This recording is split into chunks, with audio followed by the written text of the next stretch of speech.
السلام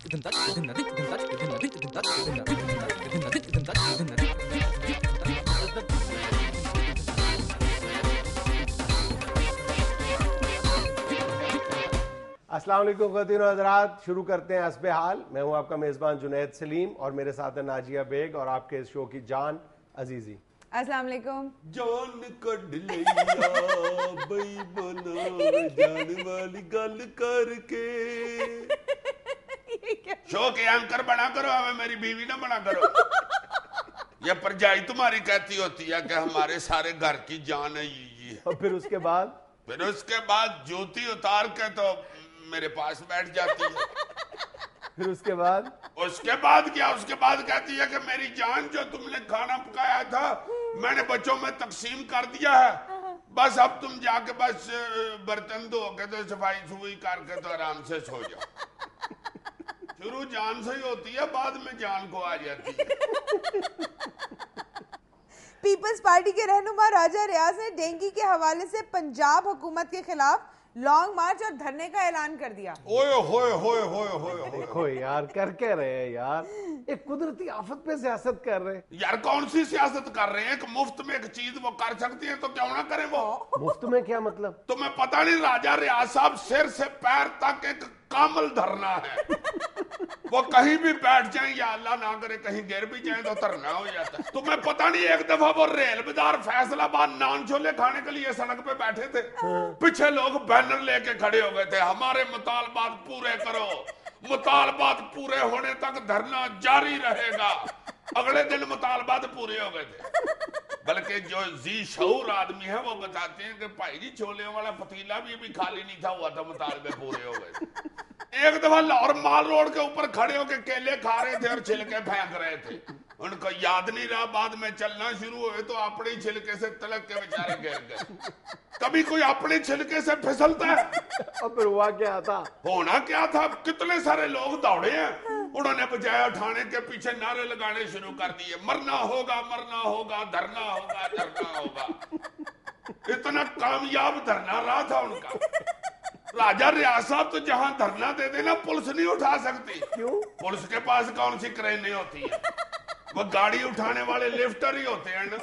وہ تو راجہ صاحب کو اٹھائیں تو وہ بیچارے لفٹر کے اپنے گوڈے ٹوٹ جاتے ہیں. یار وہ تو ٹھیک ہے، لیکن ڈینگی کے خلاف دھرنا اور مارچ. اور یار تم دیکھنا تو صحیح، ڈینگی دوڑ کیسے لگاتا ہے. یہ پوری پنجاب حکومت ٹیلے لگا بیٹھی ہے نا. نہیں نا کیا ڈینگی کو معمولی مچھر نہیں ہے. جب راجہ صاحب نے دھرنا دیا نا تو ڈینگی نے خود ہی سوچنا یار ہائے ہائے ہائے، اگر اس ڈنگ مارنے کا اخیر یہی ہے تو دفع کرو ڈنگ کو یار، میں کار چلوں آپ.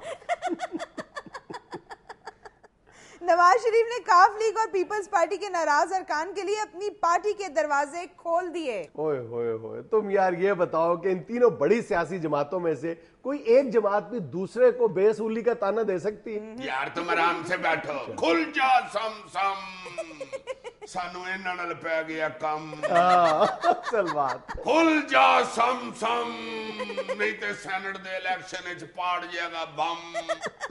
کھل جا سم سم، go Zardari so that I can come. کھل جا سم سم سم سم، سمی میری بار میں باری میں باریاں نے سمیاں. اچھی بھلی دانشوری کرتے کرتے کیا کرنے لگ جاتے ہو یار. تم اس بات کو چھوڑو، تم ذرا یہ امیجن کرو 13.5 سال بعد یہ دروازہ کھل رہا ہے، دروازے کی کیا چیخیں نکلیں گی. کڑ کڑ کڑ کڑ.